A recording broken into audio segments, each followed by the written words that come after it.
I think that it's that we just need to hold these people more accountable. And whenever we have evidence like this, there needs to be laws set in place that makes it a clearly a visible hate crime. It needs to get put to trial, and these people need to be tried for their crimes because that's exactly what it is. And what are those laws that still to be determined? But I think that if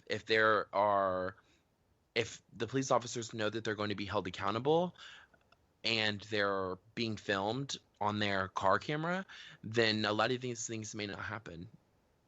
Exactly, exactly. So, So I mean, I'm hoping that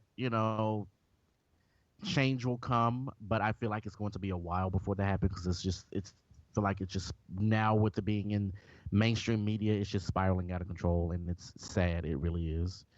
Um, Moving on to bullshit topics, entertainment topics, as I call it. my fave. Donovan's not back yet. What the hell's taking him so long? It's okay, girl. Um, He had a big dinner. right. Okay. So, explain this to me. The whole issue with Kim versus Kanye versus Oh Taylor. my God. Okay.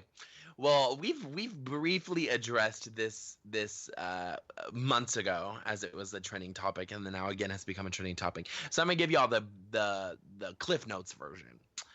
So back in, I guess it was about February, Kanye West released the song "Famous," and in the song he has the lyrics, "I still think me and Taylor gonna have sex. Why? Because I made that bitch famous." Mhm. Well, when that came out, it was very controversial, and of course the media wanted to pin them against each other. And Kanye said, "Oh no, it's cool. Like I called Taylor, I cleared it through her. Like she already knew about it. Like, Hmm. like y'all are tripping over nothing." Which at the time we didn't know if that was true or not. Mm-mm. Well, then comes the Grammys. Taylor Swift hits the red carpet and is telling a different story. And basically saying that they had no idea about it and it was not approved or cleared, and she's completely embarrassed and devastated. And then there was her Grammy speech where she was insinuating a lot of things regarding that situation, but she never addressed it, like as verbatim. Well, then there was a statement that had come out right after that from her peeps, and I think I have it here. Let me see. I'm having trouble finding it, but essentially said something along the lines of they did have a conversation, but it was so that Kanye could get Taylor's permission to release the song on Taylor's Twitter page, which Taylor denied. She said that would not be a good idea, but she had no idea of the lyrics that were involved. I don't believe her Well, one bit. I don't believe her well, of one bit. course, because now we know. And You a don't couple believe months who? later, You don't again, believe kind Taylor, of or you it don't kind of believe dies down. Taylor? Taylor, yeah. Yeah. Okay. Kind of dies down. A couple months later, Kim Kardashian does this interview in the GQ magazine, and the editor asks her, how do you feel about having to continue to come to your husband's defense when the media is always painting him to be the bad guy? And she basically tells the truth, and she's like, it was frustrated. That situation was frustrating because him and Taylor had a conversation on the phone, and it was being filmed. She said that in the interview. Right. Well, Taylor's camp didn't know that that was being filmed at the time. Nope. And it wasn't until that interview came out that they realized that it was being filmed, which, if you're dealing with people like the Kardashians and the Kanye Wests of the world, Everything is you should filmed. just assume that you're being filmed, especially when it's something that controversial. Uh, Kanye talking to Taylor. Of course they're going to film it. But she said it was for Well, some documentary or something. right. So they've now come out and said in the episode, okay, I'm kind of jumping ahead. Once that magazine had come out and Taylor's camp realized that it was being filmed and that it was documented, they sent Kanye's team essentially a cease and desist warning, and that the film needed to be damaged or handed over. Well, then around that time, somebody that's really deeply into pop culture, I kind of pay attention. I kind of know what's going on. I thought that was weird. I was like, okay, well, y'all had said that the conversation didn't happen. Then you said it did happen, but what the conversation was wasn't what Kanye said it was. But if there's a video, why are y'all trying to cease and desist and destroy the video? So I knew there was something funky from the get-go. Well, then on the newest Kardashians episode this last Sunday, which I told y'all this was going to be a good season. This is a good ass season. And she's talking to Courtney, and Courtney brings it up, and Kim basically says word for word what is on that video. And as the viewer of the show, I was watching it like, still kind of one foot in, one foot out. I didn't know if I was buying it. Everything that comes out of their mouth is always exaggerated. So I was like, I don't know if Taylor would really say that when she got on the Grammy red carpet, she would say that they were in on it. Like, I don't know. That doesn't really sound like her. Well, right after the episode, Kim got on her Snapchat and played the video, and the rest is history. Yep. So does this tarnish Taylor's reputation? No. I think if anything, this just proves the point that what people have always thought that of her, that she's Regina George in sheep's clothing and she tries to play the victim. And for years, she's been, when she wins an award, oh my God, that fake shit that everybody can see through. I think it's just proof. But I think at the end of the day, for me, I like Taylor Swift. I find the Kardashians entertaining. If Taylor's going to release a fun poppy song that's a good dance, makes me feel good, I'll still listen to it. You know what I mean? Like, with petty baloney like this, I don't really think it matters. I think, does it show a little bit of her character and how she tries to manipulate the media, which is what Calvin Harris already told us? Yes, definitely. He did. But it does show us a little bit of her character, her team's character, and how they try to paint her to be. But I don't think she's a bad person. She's done a lot for the community. She's done a lot for people. She goes out of her way to carry on a relationship with her followers and her fans. That's very genuine. So I wouldn't say that it tarnishes her or is going to ruin her or kill her career. Well, you can't take one thing that she's caught doing and extrapolate her entire personality out of that one thing. Yeah, everybody has multiple layers and multi-dimensions, so this is part of who she is, and that's one of the things she did, and that's part of her personality, and maybe it's not so pretty, but that's who she is. So there are a lot of other great parts and qualities she has as well. So yeah, but it's like, haha, bitch, you got caught. Well, within this, there was a lot of celebrities that came to her defense really quickly. Again, whether you're a celebrity or not, if you're a real friend to somebody, like a good friend, you know them in and out, like the IRL friend, and you see them being attacked on the internet or, by a group of people or whatever it is, you're immediately going to go to your friend's side. So it was very entertaining to watch as the squad of girls kind of what do they call it? Ran her squad, by the way.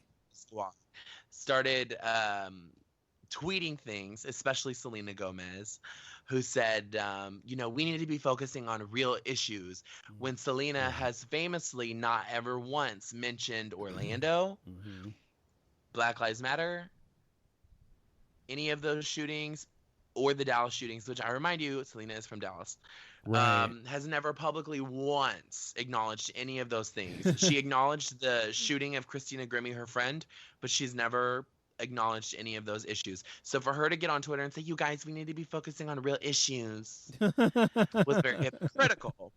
And the internet definitely told her what it was. So then obviously people started saying, well, what are the real issues? Because you don't talk about them. And people were saying things along the line of use our voice. What voice do you have? ? Those type of things. And somebody said, well, who are you to say that? Because you've never mentioned Black Lives Matter. And Jason, why don't you tell us what happened from there? So it's funny that you say that, because someone tweeted and actually said you don't even use your voice for singing. I was like, shade, bitch.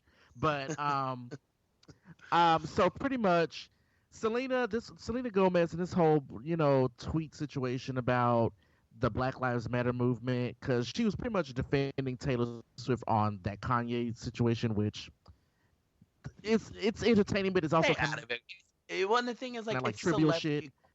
Yeah, it's like, girl. Right. It's like trivial shit. So it's like, right. I mean, it's entertaining to read and everything, but it's like, girl, okay, we read it 5 minutes into it, we doing something else. Like, it's not that serious.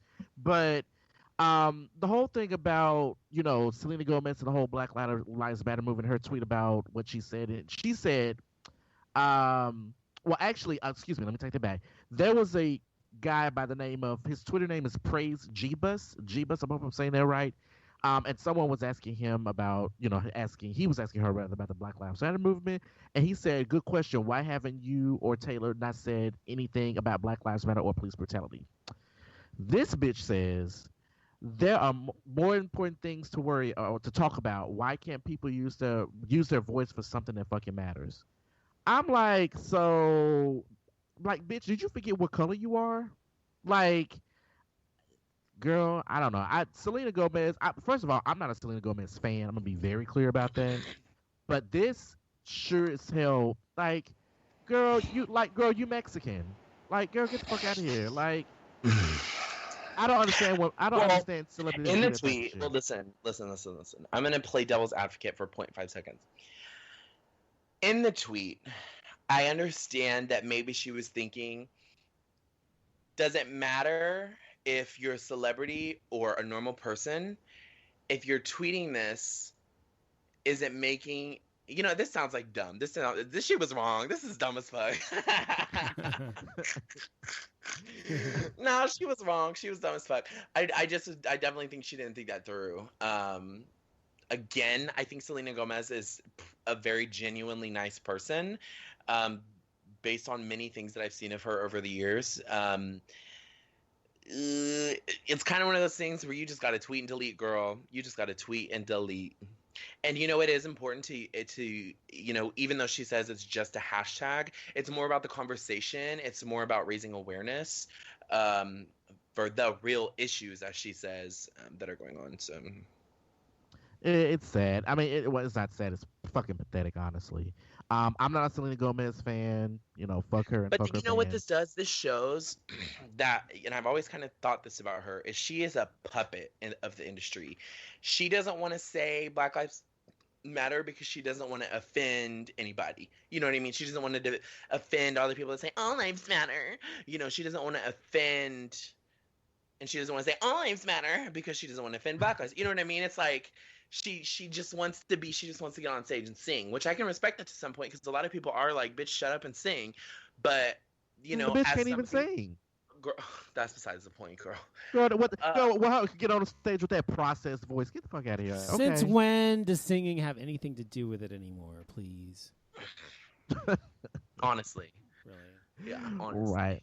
Just today, my friend we were listening to that Orlando song "Hands." I don't know if you guys have heard it, but it's all like Britney Spears, Selena Gomez, Gwen Stefani, like all like people with really soft voices.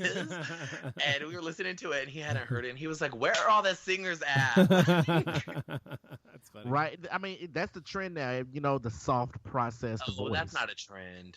That's not a trend. Well, not Janet Jackson was doing that. That's just the music industry. Janet Jackson was doing that. Yeah, but she's an icon and she's a legend. Only because of who she is, not because she's the best singer. I mean, she's a good performer. No, I agree. Yeah. I agree. I agree 100%. I like Janet. Don't get me wrong. I like her, but it's like the people who like Britney Spears to me. She's all right, but she ain't. Tread lightly, sis. Tread lightly. I will fight you right now. It's true. Bitch, that's true. So moving on. No, go ahead. I'm sorry. I was going to say really quickly, if you look at the people that do well on radio and then you look at the people that have amazing voices but continue to struggle on radio, I mean... Well, it's all just... itself. Right, exactly. It's just the hype that people are going after, but, it is what it is. Just like with that whole Pokemon Go bullshit, I don't understand it. I will never understand it. About the Pokemon Go. I refuse to download that game because I don't want to get involved in whatever it is. You're 40-something. You don't need to be on Pokemon Go. I don't want to be part of it anyway. I mean, I looked at it. I was like, what the fuck is this shit about? And I was like, let's download it and see. And I said, you know what? I don't want to download it because I don't want to know. No, it's funny because like most of the people that I see play it are like millennial people, like 20 to 35. Like your age? Yeah. I ain't playing it. I mean, it's not really for me either. But who am I to say, how to live your life or what to do in your spare time? Right. So I want to move on to something else that's currently trending on Facebook for about the past 24 hours or so. and that is Melania Trump's